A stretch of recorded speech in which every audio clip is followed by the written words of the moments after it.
Assalamualaikum warahmatullahi wabarakatuh. Saya dari Pendidikan Fisika semester akhir, nama Yusuf Ganjal, NPM 2017-425-00029. Pada kesempatan kali ini kita akan belajar jaringan pada tumbuhan. Langsung aja, jaringan tumbuhan adalah sekumpulan sel yang berfungsi khusus yang menyusun tubuh tumbuhan. Pada tumbuhan, jaringan tersebut tersusun atas sel-sel yang mempunyai informasi, fungsi, asal, dan struktur.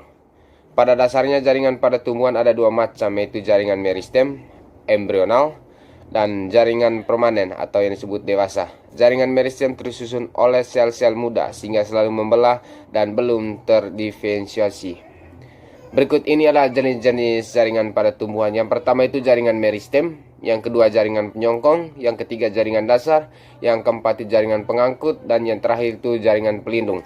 Oke, yang pertama kita akan membahas jaringan meristem. Di mana jaringan meristem adalah jaringan muda sekelompok sel-sel tumbuhan aktif membelah.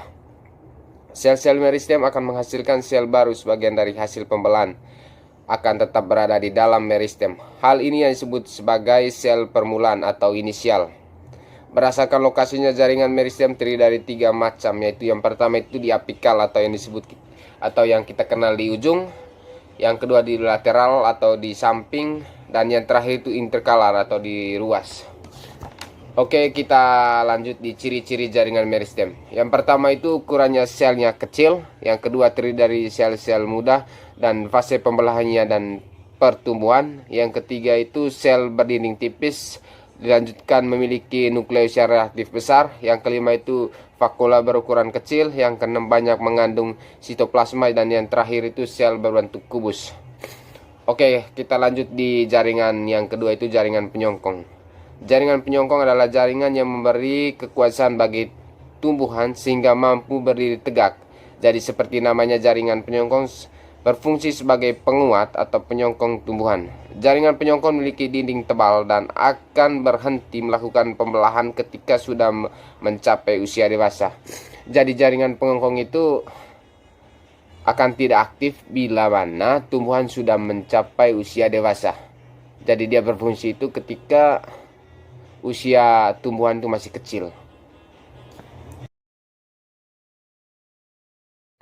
Oke, lanjut yang ketiga itu jaringan dasar. Jaringan dasar disebut juga dengan jaringan parenkim. Jaringan parenkim adalah jaringan yang terdapat di seluruh organ tumbuhan. Jaringan parenkim terbentuk dari sel-sel yang hidup dengan struktur morfologi dan zoologi yang beragam. Alasan disebut sebagai jaringan dasar karena memiliki peranan sebagai penyusun sebagian besar jaringan pada akar, batang, daun, buah, dan biji. Itu untuk keberadaannya. Kita lanjut di jaringan yang keempat itu jaringan pengangkut. Jaringan yang bertugas dalam mengangkut zat.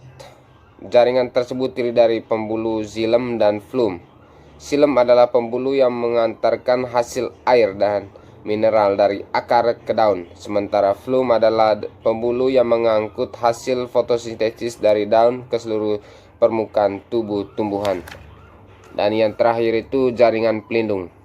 Jaringan ini disebut juga sebagai epidermis. Jaringan epidermis adalah lapisan paling luar pada setiap organ tumbuhan, seperti akar, batang, daun, buah, bunga, dan biji.